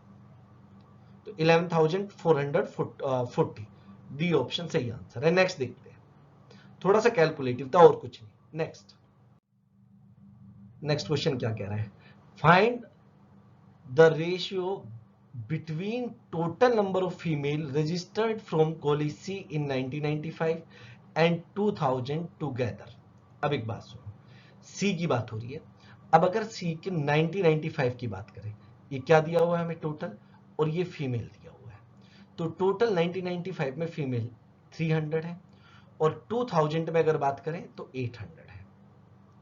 ठीक है, इनका रेशियो जानना चाहते हैं, किसके साथ, ध्यान से सुनना, किसके साथ जानना चाहते हैं, to the total number of female registered from college A in 2005 and 2010 together. तो ये तो बहुत आसान क्वेश्चन है। तो अब अगर मैं ए की बात करूं, ए में 2005 की, तो फीमेल कितनी है 800, एंड 2010 की, तो 2010 में अगर देखें तो कितनी है 400। तो ये तो बहुत सिंपल क्वेश्चन था, इससे ज्यादा सिंपल क्वेश्चन आपके लिए क्या ही होगा, मुझे नहीं लगता। और आप देखेंगे कि इस तरह के ही क्वेश्चन आपको वहां पे देखने के लिए मिलेंगे भी। तो आंसर कितना आ गया आपका 11:12। बताओ समझ में आई बात या नहीं है, क्लियर हुआ या नहीं हुआ, समझ में आई, क्लियर है। नेक्स्ट क्वेश्चन पे चलते चलिए। तो नेक्स्ट क्वेश्चन आपका कैलकुलेटिव है, इसके अलावा कुछ भी नहीं है, सिर्फ और सिर्फ कैलकुलेशन है। क्या कह रहा है, average number of student registered in college in 2010-2015 together from college A is what percent less or more than the average number of students registered in 2005 and 2010 together in college B। तो सबसे पहले A की बात करते हैं 2010 and 2015 में। तो A में 2010 में अगर बात करें तो ये रहे टोटल, और 2015 में इन दोनों को अगर ऐड कर दें तो ये कितना हो जाएगा हमारे पास 6000 प्लस 9200, मतलब कितना हो गया हमारे पास 15,200। ये ए में है। अब बात करते हैं किसकी, बी की, और बी की बात कब कब करनी है 2005 और 2010 में, बात समझ में आ रही है। तो बी की अगर बात करें 2005 में ये रहा और 2010 में ये रहा, दोनों को ऐड कर दो, ऐड कर देंगे भाई, बी का कितना कितना 11,800 प्लस 15,000, अगर ऐड कर देते हैं तो हमारे पास कितना आ जाएगा 26,800। बात समझ में, कितना है 26,800। लेकिन अब क्या है, इनका एवरेज है, ध्यान से देखना है यहाँ पे। तो एवरेज अगर निकालना है तो यहाँ पे भी डिवाइड बाय 2 कर दो और यहाँ पे भी डिवाइड बाय 2 कर दो। यहाँ पे डिवाइड बाय 2 किया तो कितना आया आपका 7600, यहाँ पे डिवाइड बाय 2 किया तो 13400। अब क्या जानना चाहता है ये, अब ये जानना चाहता है कि ए कितना कम है किससे, बी से। ए कितना कम है किससे, बी से। तो कितना कम या ज्यादा, लेस परसेंटेज या मोर परसेंटेज, तो क्या आ जाएगा लेस या मोर।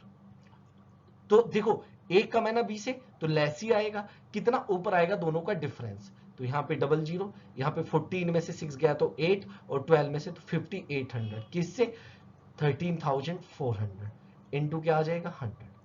ये 2 जीरो से 2 जीरो कट हो गई। अगर मैं 2 से कट करूं तो 2 से कट हो जाएगा 2900, और अगर मैं यहां पे 2 से कट करूं तो आ जाएगा 667। तो डिनोमिनेटर में 67 तो आना ही आना है। तो मेरे पास टोटल कितना आ रहा है 2900 अपॉन 67%। और अगर मैं इसे सॉल्व करूं तो 4319/67, ये आंसर है मेरा फर्स्ट ऑप्शन। नेक्स्ट क्वेश्चन पे चलते चलिए। नेक्स्ट क्वेश्चन, इससे ज्यादा सिंपल क्वेश्चन नहीं आ सकता आपके एग्जाम में।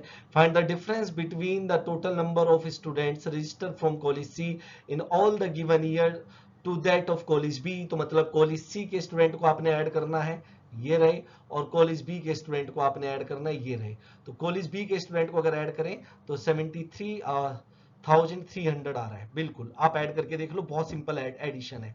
और यहाँ पे कितना आ रहा है 60,440।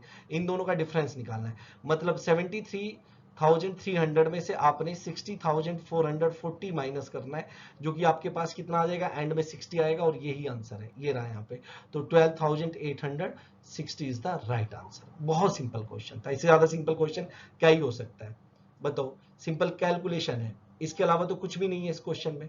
नेक्स्ट क्वेश्चन पे चलते हैं, और ज्यादातर क्वेश्चन कैलकुलेशन वाले ही थे और कुछ नहीं है।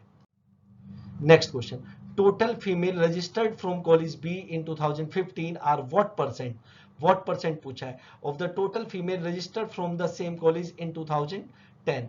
तो भाई बी की बात हो रही है और गर्ल्स निकालना है, क्या निकालना है, फीमेल निकालना है। तो सबसे पहले आप 2015 में फीमेल निकालिए बी से। तो बी में अगर बात करें 2015 में ये रहा यहाँ पे, इस 18,000 में से आप 16,200 माइनस कर दीजिए, तो फीमेल कितनी आ जाएगी यहाँ पे 1800। बात समझ में। इसी तरीके से 2010 में आप लोग निकाल लिए, मतलब 15,000 में से 13,800 माइनस कर दीजिए, तो कितना है 1200। बात समझ में आई या नहीं है। अब मेरे से ये पूछा गया है कि 1800 is what percent of 1200। Less और मोर पूछता तो मैं ऊपर डिफरेंस लेता, लेकिन व्हाट परसेंट पूछा गया, जो कि कितना आ जाएगा 150%। मुझे साफ साफ दिख रहा है, क्योंकि ये कितना आ जाएगा 3/2, और 3/2 कितना होता है 150% होता है। बताओ समझ में आई बात या नहीं है। कोई डाउट, कोई दिक्कत? तो मुझे नहीं लगता कि यहां तक अभी भी कोई दिक्कत होगी। आगे चलते चलिए। अब नेक्स्ट क्वेश्चन आपका पार्टनरशिप का क्वेश्चन है, तो मुझे उम्मीद है कि ये क्वेश्चन आपका हो गया होगा। X and Y enter into a partnership with rupees 700 and 600 respectively. After 3 months, X withdraw 2/7 of his stock, but after 3 months he puts back 3/5 of what he had withdrawn. The profit at the end of the year is rupee 2904. How much of this should X receive? X को कितना मिला होगा? तो आपने X और Y यहां पे लिख लेना है। लिख लिया, इसमें तो कोई दिक्कत नहीं है। तो ये सिंपल क्वेश्चन है, ये सिंपल क्वेश्चन है। अब क्या हुआ कि X ने शुरुआती दौर में 700 लगाया और Y ने 600 लगाया, लेकिन 3 मंथ्स के बाद X ने विड्रॉ कर लिया 2/7। तो 3 मंथ्स तक तो इसका यही पैसा लगा रहा। कितने तक? 3 मंथ्स तक। दूसरा, 3 मंथ्स के बाद इसने क्या किया, यहां पे प्लस 2/7 विड्रॉ कर लिया। किसका? 700 का। अब आप देखो 700 का 2/7 इसने विड्रॉ किया, मतलब 200 इसने निकाल लिया। 200 इसने क्या किया, निकाल लिया। तो इसका कितना रहा? 500 लगा रहा। तो इसका अब मार्केट में पैसा कितना है? 500। अब आगे क्या कह रहा है? But after 3 months he puts back 3/5 of what he had withdraw. मतलब अगले 3 मंथ्स तक तो इसका यही पैसा लगा रहा। क्लियर है?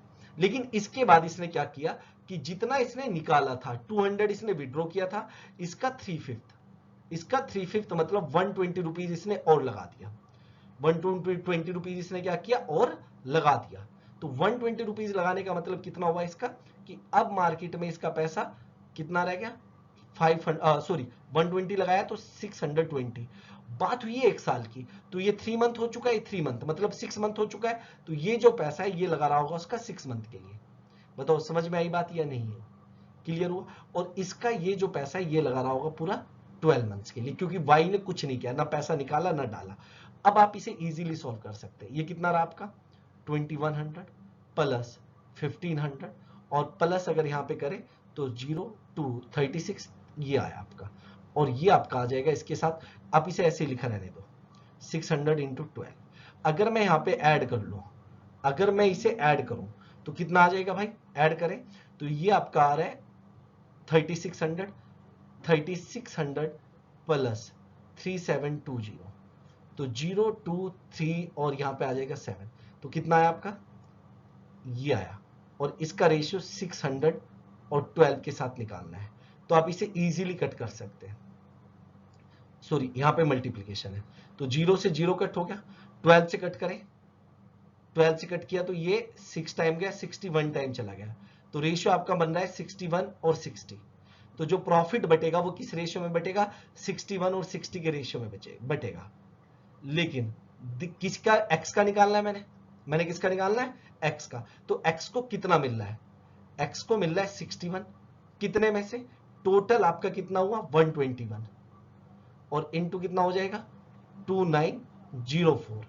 11 से कट करता हूं मैं, अब देखना 11 से कट हुआ 11 टाइम, इसे 11 से कट करेंगे तो ये आया 2, 22 तक गया 7 0, तो ये कितना आ जाएगा आपका 6, और आगे आ जाएगा 4।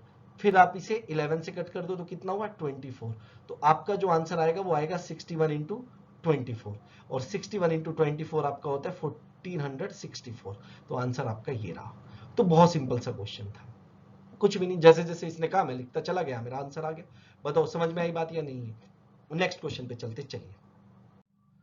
तो चलिए स्टूडेंट्स नेक्स्ट क्वेश्चन पे देखते हैं। नेक्स्ट क्वेश्चन अच्छा था काफी, टाइम एंड डिस्टेंस का, और जिसने एक बहुत अच्छे लेवल पे तैयारी की होगी तो उसने ये सॉल्व भी किया होगा, ऐसा नहीं है। तो दो क्वेश्चन यहाँ पे है, ध्यान से पढ़ना, थोड़ा टाइम लगेगा। देखो मैंने पहले ही बता दिया कि टफ क्वेश्चन है, ठीक है, मॉडरेट भी नहीं है, टफ है, और टफ भी नहीं, कैलकुलेटिव है, अगर आपको थोड़ी सी मतलब कॉन्सेप्ट पता है इस बारे में तो क्या कह रहा है क्वेश्चन, डायरेक्शन देखिए पहले, cities M and N are 600 kilometre apart. Bus A start from city M towards N at 9 a.m. and bus B start from city N towards M at the same time. Same time पे चले हैं. Bus A travel the first third of the distance at a speed of 60 kilometre per our. The second one third at 60 kilometre per our. ठीक है, and the last one third at 40 kilometre per our. Bus B travel the first one third at the total distance at a speed of 50 kilometre per our, the second one third at 60 kilometre per our and the last one third 30 kilometre per our. सही language दी हुई है question की, मजा आएगा करने में। Question पूछा गया, when and where will the two buses cross each other after starting from their respective stations? तो क्वेश्चन समझ में आया या नहीं आया, पहली बात तो यही है। अच्छा क्वेश्चन था भाई। तो सॉल्यूशन देखो इसका, चलो अब ये थोड़ा छोटा दिखेगा आपको क्योंकि मुझे इसे सॉल्व भी करना है और सॉल्व करने के लिए मुझे काफी एरिया भी चाहिए होगा। तो अब यहां पे सुनो, मैं यहां से स्टार्ट कर रहा हूं भाई। ये दो सिटीज है, यहां पे सिटी एम है और यहां पे सिटी एन है, इस तरीके से, कोई दिक्कत नहीं। बस ए यहां से स्टार्ट होती है एम से और बस बी स्टार्ट होती है एन से। क्लियर हो गई बात? अब इन दोनों के जो बीच का डिस्टेंस है वो टोटल हमें गिवन है 600 किलोमीटर, ये मैं यहां पे लिख रहा हूं। तो एक एक चीज को ध्यान से समझते हुए चलना। अब दोनों एक टाइम पे चले हैं, किस टाइम पे, 9 AM पे, दोनों किस टाइम चले, 9 AM पे। अब मैं पहले 1/3 चलाता हूं ए को भी, क्योंकि 1/3 के हिस्से में चलेंगे, और बी को भी मैं 1/3 चलाता हूं। मतलब किसका 1/3, 600 का 1/3, और 600 का 1/3 मतलब 200। तो मैं ए को भी 200 किलोमीटर चलाऊंगा पहले, और मैं बी को भी 200 किलोमीटर चलाऊंगा। इतनी बात समझ में आई? अब अगर पहले बात करें, पहले किसके लिए बात कर रहे हैं, ए के लिए, तो ए जो पहला 1/3 है, पहला 1/3 मतलब 200 किलोमीटर, कितनी स्पीड के साथ कवर कर रहा है, देखो यहां पे दिया हुआ है, A travel first 1/3 at 40 kilometre per hour, मतलब ये फर्स्ट 1/3 40 किलोमीटर पर आवर के साथ कवर कर रहा है। अगर मैं बी की बात करूं, बी फर्स्ट 1/3 मतलब 200 किलोमीटर कितनी स्पीड के साथ कवर कर रहा है, 60 के साथ, या अभी देख लेते हैं, कहा गया 1/3 50 के साथ कवर कर रहा है, 50 किलोमीटर पर आवर। तो एक बात बताओ, ए ने पहला 1/3 कितने टाइम में चला, time equals to distance upon speed, मतलब 5 आवर्स।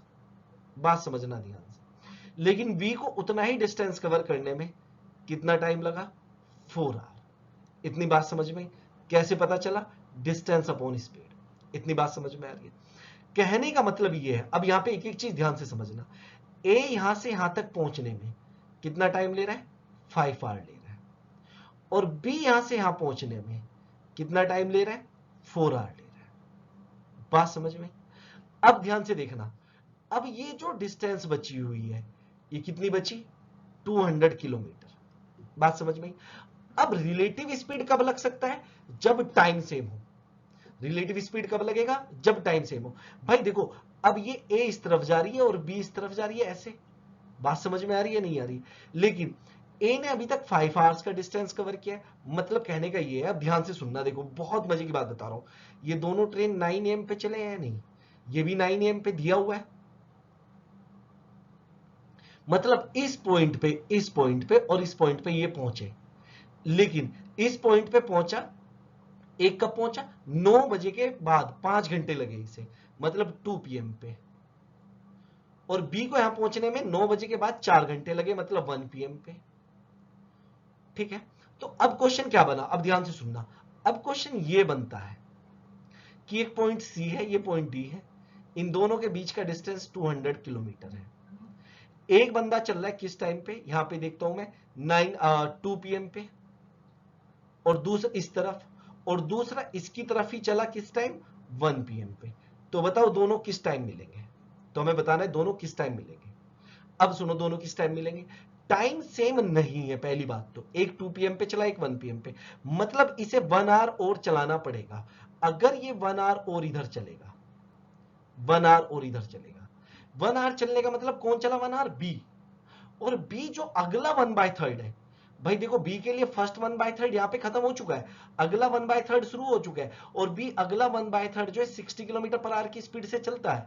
मतलब ये 1 घंटा चला है, 1 घंटे में यहां पे पहुंच गया होगा, कितना डिस्टेंस कवर करके? 60 किलोमीटर का डिस्टेंस कवर करके। मतलब अब मेरे पास कितना बचा? 140 का डिस्टेंस बचा, 140 किलोमीटर का, और ये भी 2 पीएम हो चुका है। अब क्वेश्चन क्या बना कि एक बंदा इधर जा रहा है, एक बंदा इधर जा रहा है, टाइम सेम है, दोनों की डिस्टेंस कितनी है? 140। तो टाइम क्या लगेगा? डिस्टेंस अपॉन स्पीड 140, और स्पीड क्या हो जाएगी? Relative speed. जब तक टाइम सेम नहीं है हम स्पीड को ऐड नहीं कर सकते। अब यहां पे सुनो, देखो बी तो कितनी स्पीड से चल रहा है? 60 की स्पीड से चल रहा है, और ए अगला 1/3, ए का अगला 1/3 कितना है? ये भी 60 की स्पीड से है। तो रिलेटिव स्पीड क्या हो जाएगी? अपोजिट डायरेक्शन में दोनों का सम। तो इसे क्या लिख सकते हैं हम? 7/6। 7/6 का मतलब है 1 hour 1 hour 10 minute, 1 hour 10 minute. और 1 आवर 10 मिनट किसके बाद? 2 पीएम के बाद। 1 आवर 10 मिनट किसके बाद? 2 पीएम के बाद। 2 पीएम के बाद अगर मैं 1 आवर 10 मिनट लिखूं तो क्या हो जाएगा? 3 पीएम और द 10 मिनट, या आप लिख दो 3:10 पीएम। किसके बाद 3:10 पीएम? 9 के बाद। अगर 9 के बाद 3:10, 9 से 3 पे जाना है तो 6 आवर हुआ, और 10 मिनट और, तो 6 आवर 10 मिनट लगे। कितना लगा? 6 आवर 10 मिनट। मतलब बी ऑप्शन नहीं है, सी ऑप्शन, डी ऑप्शन नहीं है। अब हमें यह भी देखना है कि एम या एन से कितनी दूर। अगर मैं देखूं, अब ध्यान से देखना, बहुत मजेदार बता रहा हूं। एम से 200 किलोमीटर जा चुके हैं, एम से 200 किलोमीटर जा चुके हैं, और मुझे आगे 1 आवर 10 मिनट और चलाना है। कितना? 1 आवर 10 मिनट। तो एम से कौन चल रहा है? ए चल रहा है। अगर मैं ए को, ए अगली 1/3 60 की स्पीड से चल रहा है 1 आवर 10 मिनट, 1 आवर 10 मिनट मतलब 7/6, मतलब कितना जाएगा? 70 किलोमीटर। बात समझ में आई? तो 210 और 70 तो कितना हो गया? 200 और 70, तो 270 किलोमीटर फ्रॉम एम। तो 270 किलोमीटर फ्रॉम एम और 5 आवर्स, तो ये गलत है। तो 270 किलोमीटर फ्रॉम एम और 6 आवर 10 मिनट, सी ऑप्शन सही आंसर है। ये रहा। बहुत बढ़िया क्वेश्चन था भाई, आसान नहीं था, पहले मैं बता दिया आप लोगों को। नेक्स्ट, तो देखो नेक्स्ट क्वेश्चन देखो ध्यान से, क्या कह रहा है कि eight what time bus A and bus B reach their destination respectively. A के लिए बात करें, ए को 600 किलोमीटर चलना था, टोटल 600 किलोमीटर चलना था, 9 AM पे चला, 9 AM पे। अब ध्यान से सुनना, पहला 1/3 मतलब पहला 200 किलोमीटर कितनी स्पीड से कवर किया? ए के लिए बात कर रहे हैं, 40 की स्पीड से कवर किया। अगला 200 की अगर बात करें तो किससे कवर किया? 60 की स्पीड से कवर कर रहा है ना भाई, हाँ 60 की स्पीड से। और नेक्स्ट जो 200 है वो कितनी स्पीड से कवर कर रहा है? ये हो चुका है हमारा 40, 60 एंड फिर 40। ध्यान से सुनना, तो यहां पे टोटल कितना टाइम लगा होगा? यहां पे सुनो, 200/40 मतलब 5 आवर्स तो यहां पे लगे। यहां पे देखो 200/60, अगर मैं 200/60 कर दूं तो कितना आ जाएगा भाई? ये कट हो गया, फिर 2 से कट हुआ तो 10/3। 10/3 का मतलब है 3 1/3, तो 3 घंटे, और 1/3 का मतलब है 20 आवर, 20 मिनट। तो 3 आवर 20 मिनट और लगे, और यहाँ पे 5 आवर और लगे होंगे। ये तो सिंपल बात है, इतना तो आपको समझ में आता है या नहीं आता बताओ? तो अब 5 आवर 5 आवर 10 आवर, और ये हो गए 3, तो टोटल लगा 13 आवर 20 मिनट। किसके बाद? 9 AM के बाद। 9 AM के बाद अगर मैं पूरे 12 घंटे की बात करूं तो 9 PM हो जाएगा, लेकिन अभी 1 घंटा और है तो 10 PM हो गया, और 20 मिनट और है तो 20, तो 10:20 PM। ए को ए गया है 10:20 PM पे, और एक ही ऑप्शन है डी ऑप्शन, तो इसीलिए मुझे ज्यादा निकालने की जरूरत भी नहीं है। इसी तरीके से आप और भी निकाल सकते हो। क्लियर हो गई बात? तो आसान क्वेश्चन है, और आसान क्वेश्चन को और आसान बनाना चाहिए, ज्यादा टफ में नहीं घुमाना चाहिए। नेक्स्ट, चलिए नेक्स्ट क्वेश्चन देखते हैं भाई। A solid sphere of radius 6 centimeter is melted into a hollow cylinder of uniform thickness if the external radius of the base of the cylinder is 5 centimeter and its height is 32 centimeter. Find the uniform thickness of the cylinder. Find the uniform thickness of the cylinder, ये पूछा गया है। अब spare से cylinder बनाया गया। अब spare का जो वॉल्यूम होता है वो कितना होता है 4/3 पाई आर क्यूब। और जो इस तरह का सिलेंडर है होलो सिलेंडर का जो वॉल्यूम होता है वो क्या होता है 1/3, अगर बात करें, सॉरी 1/3 नहीं, पाई आर स्क्वायर, लेकिन आर में क्या आ जाएगा आपका R1 का स्क्वायर माइनस R2 का स्क्वायर इंटू एच, ये होगा। ये होता है formula. Mensuration 2D 3D completely formula base होता है और कुछ नहीं है यहाँ पे। तो ये दोनों का वॉल्यूम तो सेम होगा या नहीं होगा बताओ?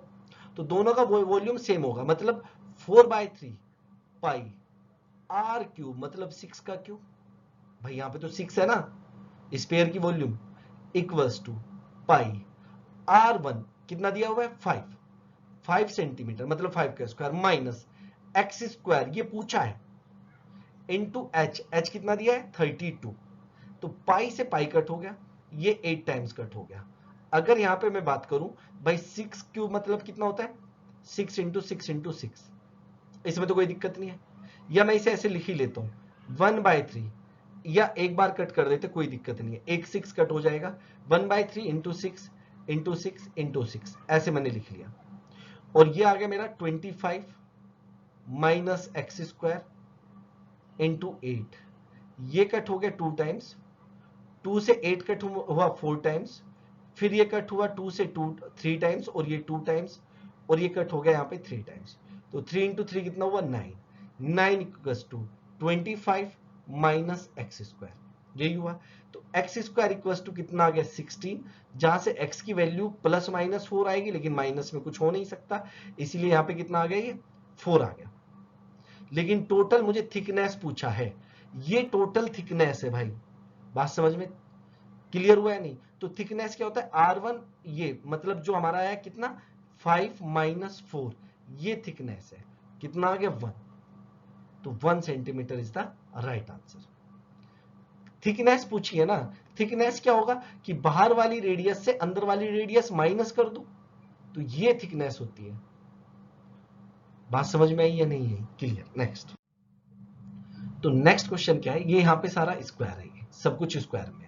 मतलब यहां पे अगर मैं बात करूं तो क्या है 2x square plus 15x plus 25 equals to 0, और क्या दिया हुआ है 3y square plus 29y plus 56 equals to 0, ये चीज है। और इसने पूछा क्या है, for which of the following equation value of x is greater than y। ठीक है, यही तो जानना चाह रहा है। तो मैं पहले थर्ड इक्वेशन का ही देख लेता हूं, क्यों? क्योंकि मुझे थर्ड इक्वेशन निकालना बहुत सिंपल लग रहा है, इसीलिए मैं ये देख रहा हूं। और क्वाड्रेटिक इक्वेशन वाली कॉन्सेप्ट है जो मैं बता चुका हूं आपको। तो क्या दिया हुआ है X square minus 13x plus 42 equals to 0। 42 के दो ऐसे फैक्टर 6 और 7 जिनका सम माइनस का 13 आना चाहिए। तो माइनस का 6 रहा होगा और माइनस का 7, तो साइन चेंज कर दीजिए, तो क्या आ जाएगा 6 और 7 प्लस का। इसी तरीके से आप लोग y की वैल्यू निकाल लेंगे। क्या दिया हुआ है Y square minus 9y plus 20 equals to 0।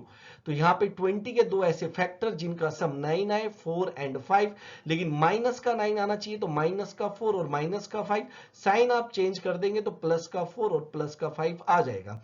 यहाँ पे आप देख रहे हो कि x की दोनों ही वैल्यू y की दोनों वैल्यू से बड़ी है, और यही पूछा था कि x की वैल्यू किस इक्वेशन में y से बड़ी है, तो थर्ड इक्वेशन में बड़ी है, इसीलिए सी ऑप्शन यहाँ पे बिल्कुल सही आंसर है। उम्मीद है समझ में आ गया होगा।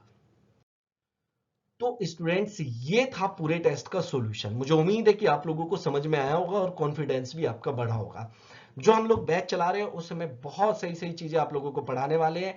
क्रैश कोर्स है एक तरीके से, लेकिन थोड़ा बहुत बेसिक आपको आना भी चाहिए। अगर आप सोचेंगे कि बिल्कुल ही जीरो से चलेगी कहानी, तो बहुत जीरो से नहीं चलने वाली है, क्योंकि मैथ को 32 आवर्स मिलने वाले हैं। 32 आवर्स में मुझे बहुत कुछ आप लोगों को पढ़ाना है। तो ये क्रैश कोर्स है जिसमें आपका एक तरीके से बहुत शानदार तरीके से रिविजन हो जाएगा। अगर आपकी कोई भी क्वेरी है तो आप हमें कॉल कर सकते हैं 8146207241 पर, या आप हमें मेल कर सकते हैं hello@edutap.co.in पे। Thank you so much. अपना ख्याल रखिए, हंसते रहिए, मुस्कुराते रहिए। Thank you.